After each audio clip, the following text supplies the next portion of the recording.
When I was in elementary school, I had a friend who lived right next door.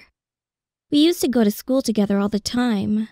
One day, I was standing in front of my friend's house waiting for her as usual, and I realized that she was kind of strange when she came out. She looked kind of bemused. When I looked more closely, she was breaking out in a cold sweat. Feeling something strange, I asked my friend what was going on, and she started telling me a story about her dream. She started to dream the same dream she had from long ago. A kind-looking old lady always comes out in her dreams, and she cooks meals for her and then she eats it all. My friend had a lot of conversations with her because she gave her such a good impression. The most amazing thing was when she woke up.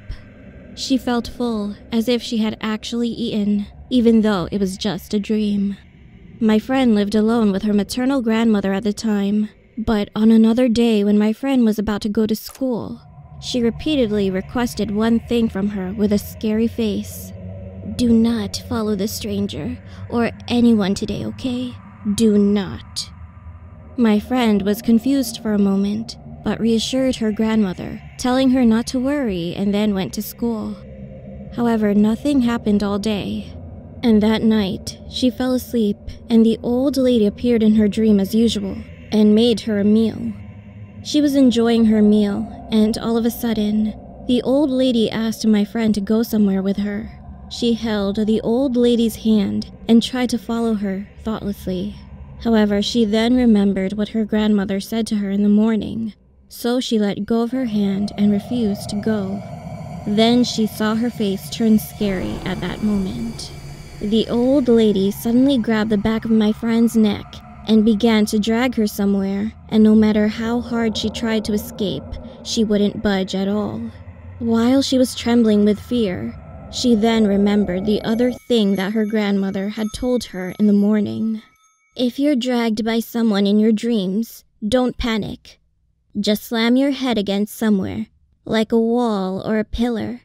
Then you will wake up from your dream. Understand?" My friend, who remembered the advice, saw a tree in front of her and tried to hit her head. But suddenly, the old lady laughed as she pulled my friend's head. "Who taught you this?" "Oh, I see. Your grandmother did."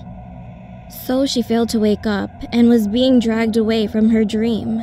And the old lady's cane suddenly caught her eye. At that moment, she bumped her head with all her strength on the stick, and then finally woke up from her dream.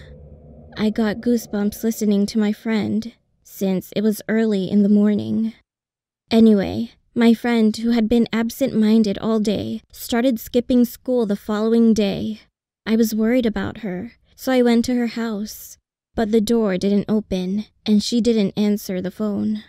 A month later, my friend called me, and she asked me to come over to her house.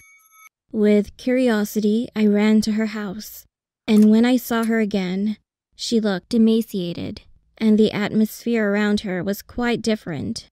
Most of all, she kept laughing to herself like crazy. She dragged me into the house, took me to a room, and said this: "Hey, you see my granny? She's crazy." Then she began to giggle more, and I unconsciously turned my eyes to the room. Her grandmother, looking into the air continuously, was begging desperately in a small, tiny room without a beam of light. Her face seemed afraid of something, and she kept muttering the same words. "I didn't teach her. That was not me. Please, I'm sorry. I'm sorry." Later, I heard that her grandmother had passed away shortly after, and my friend has been hospitalized because of the shock. Come to think of it now, wasn't the food she always ate in her dreams a meal for her grandmother, who would die soon?